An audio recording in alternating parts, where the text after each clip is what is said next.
What's up, boxing fans? How you doing? Gilberto Torres Jr. here with Torres Boxing. I wanted to give some thoughts, guys. I was watching a dramatic look back to the Triple G versus Derevyanchenko fight. It was them kind of just taking a look back. It was Triple G's team that produced this video, and taking a look back on that October 5th night, in which many of us were surprised. Many of us did not expect to see the fight that we got that night. And it's looking at it from a pretty cool perspective. You know, it starts off talking about how this is Triple G's second run to the top. You know, he lost a very close majority decision to Canelo Alvarez back in September of last year. Now, you know, that was a hotly contested fight, very close. I know why some people can see it going Canelo's way or Triple G's way, or even being a draw. You know, that second fight was a lot closer than the first one. So, you know, Triple G, of course, lost. He moved on, and he did some major changes that a lot of us were also surprised about. He cut ties with his old longtime trainer, Abel Sanchez. He completely changed his whole front office team. At one point, Tom Loeffler, who is still involved with Triple G, but to a minor extent, or under different circumstances now. But he was Triple G's promoter. Now Triple G has his own promotional company that he's pushing, which is Triple G Promotions, and he just signed on with Al Heyman to help him with the promotions. So major changes from him. He gets his new trainer, and he enters that first fight of the career, signs a lucrative offer with DAZN, which is expected to pay him at least $100 million for 6 fights, which is pretty cool for Gennady Golovkin, a man that has really put on a lot of hard work and effort into this sport for quite some time now. We all know that in his prime years, he was avoided by a lot of the top marquee names in the division. A lot of guys did not want to fight him. Finally, he's starting to get these big fights, but more towards the end of his career, to a point of where he's not necessarily in his prime, but not too far away from it either, or too far removed from it. He started to get those type of fights when he fought Danny Jacobs, and then got that mega fight with Canelo Alvarez, and he looked spectacular in those 2 fights. Obviously, you know, he's having tougher fights. It's stiffer competition, so because of his age, unfortunately, now people point towards his age as the excuse of him not winning these fights in the same fashion that he did his previous fights. And a lot of that has to do with the fact that, yes, it is a bit of the age, but also it's the level of competition that he's facing nowadays. But with all that aside, Triple G mounted his second run. He embarked on that journey when he faced off against the lesser known inferior opponent in Steve Rolls. This was back in June 1st of this year, I believe. Triple G looked like he was just simply getting into rhythm. He looked like, you know, he had been out of the ring for a little while, so he was trying to get his rhythm back. And so that allowed Steve Rolls to kind of capitalize on that, on those moments where Triple G wasn't necessarily into things yet. But after that happened, which really only took about 3 rounds or so, Triple G started his offensive and eventually did what Triple G always does, and that was knock out his opponent in dramatic fashion. He did that, of course. It was a lesser opponent, as we all know. First fight on Triple G's for DAZN, with this whole new management, with this new trainer of his. So a lot of things that he, you know, were getting into rhythm that night. It wasn't just him, his body adapting to the return to the ring. Second fight, a lot of things have gone down as well.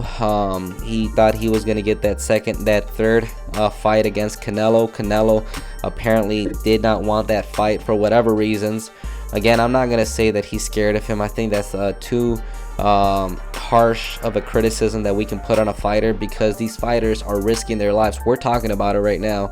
These fighters risk their lives. They, agree to get into the ring, face off against another fighter that is intent on stopping them, by knockout or any means possible. So, you gotta respect these fighters, and for any fan to say, oh, they're scared, look, these fighters could be scared.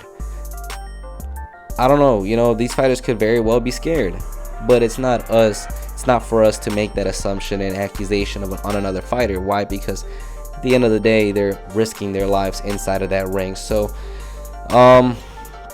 I think it's more because of petty reasons. I think Canelo just doesn't like him, and he doesn't want to even afford him the payday of getting in the ring with him. So supposedly that fight was in the works already for September. That's what the DAZN wanted. That's what Triple G and his team wanted.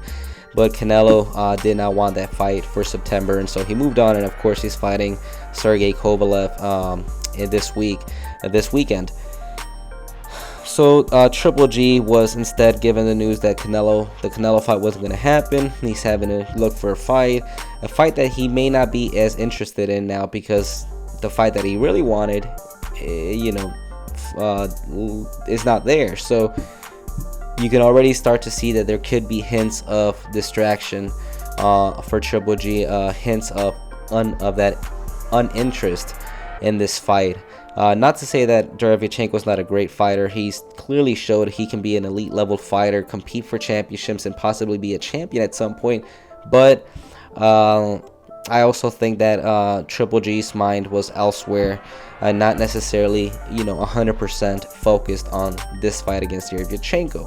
But the fight obviously was made, and it was for a vacant world title that Canelo gave up because he did not agree to fight Derevyanchenko either in September or this fall in general. But now we have a world title in the mix, and that's a title that Triple G also at one point owned and wore around his waist. So now he's getting a second crack at a world title, and Derevyanchenko on his end is getting his second attempt at a world championship. He never won a world title, but you can understand how he would be highly motivated for this fight and hungry, because this is his second world title opportunity, and they don't come as often for these fighters. So you had a dangerous fighter in Derevyanchenko that night, and if Golovkin or any other fighter was not on their A game, not 100% dialed in for this fight, then they were gonna be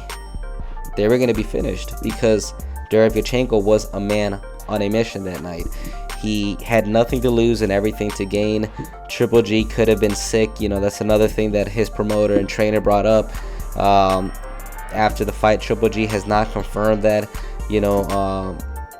They do claim, and I do believe, that he is a fighter with integrity, with sportsmanship, and he's not going to allude to a sickness as the reasons to why he didn't perform the way we wanted to see him perform. He's too much of a gentleman for that. He's not gonna make any excuses. But his team now is making that claim that he was sick that week of the fight, and so that's why another reason why he didn't perform the way we're so accustomed to seeing him perform.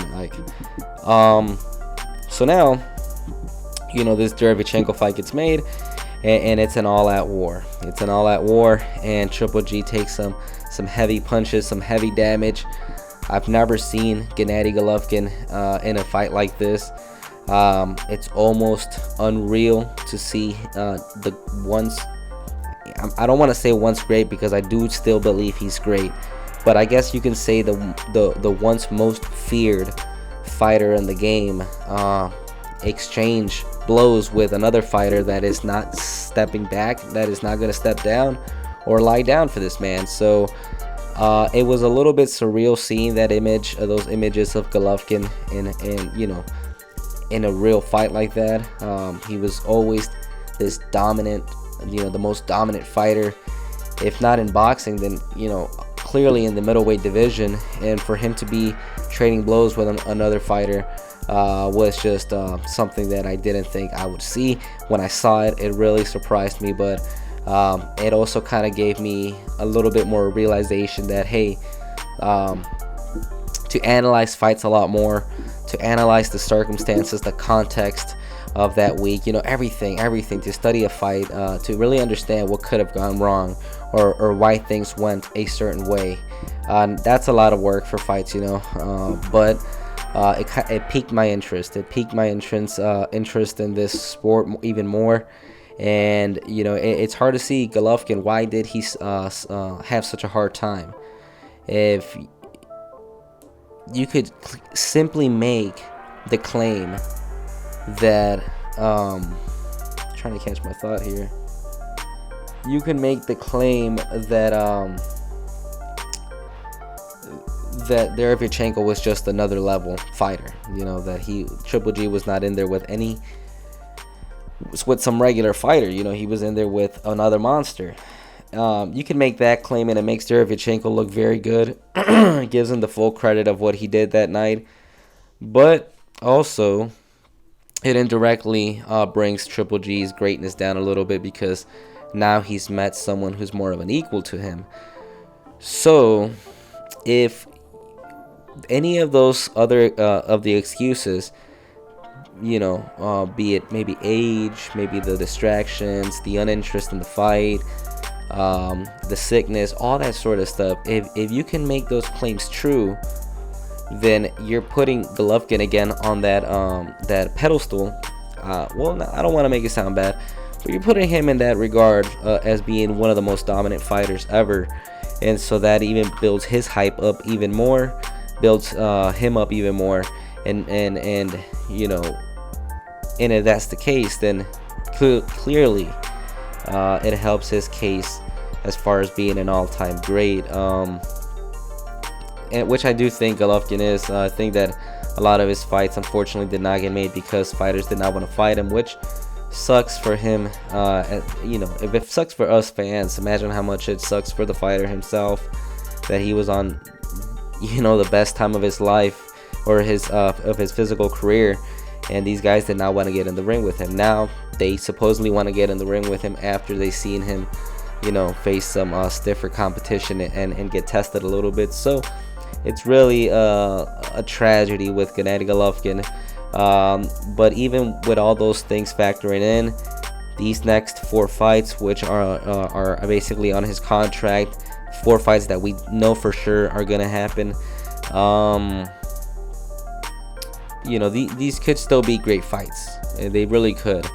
And he's an older fighter now, and legs start to go on people as they age a little bit more. They can't run the same without experiencing maybe some sort of knee pains, or not move as easily as they once did. So with an older fighter, the same thing happens. They might be a little bit more stationary. They may not move around as much as they once did. Although Golovkin really wasn't that slick boxer that maybe, obviously I do believe he's capable of that. I haven't really dug into his amateur career, but I do know he's an Olympic silver medalist, so clearly he has boxing pedigree. But for a big portion of his recent fights in his career, he's shown that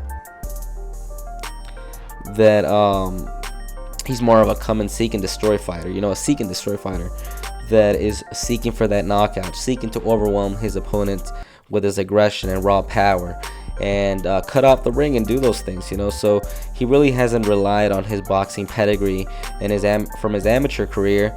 But I'm not saying, I do think he's capable of it. Maybe he'll incorporate it more somehow. But regardless, maybe his legs may not be the same as these years go by, and you might find Golovkin in a more stationary position, willing to exchange with these fighters in front of him. So, they could produce some very entertaining fights here in the last stage of Golovkin. I want him to work on his defense more, because that's an area that I think he lacks in a little bit. I want to see him defend himself and not take these unnecessary blows. You don't worry about entertaining us, and that you have to take these blows to make the fight exciting. The fight is exciting enough already, and you know, fans watch because it's Triple G, and you know, you don't have to worry about taking those shots. So I would hope that Triple G does work on his defense a little bit more so he can avoid those shots, and you know, get better with age, like fine wine, right? So those are just kind of some of my thoughts. You know, props to both fighters that night. The fight, Triple G, Gennady Golovkin versus Sergey, the technician, Derevyanchenko. A very, very entertaining fight. I enjoyed that so much, even though it was a little disheartening seeing Triple G go through that, because I'm a big Triple G fan.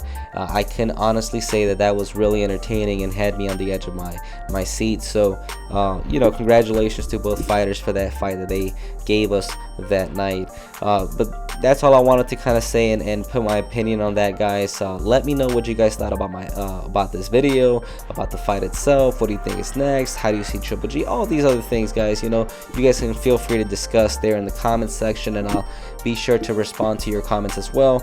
Go ahead and subscribe to this channel if you enjoy this content, guys. Support the website at torresboxing.com, torresboxing.com. And hit the like button, guys. But until next time, God bless you and have a great rest of your day.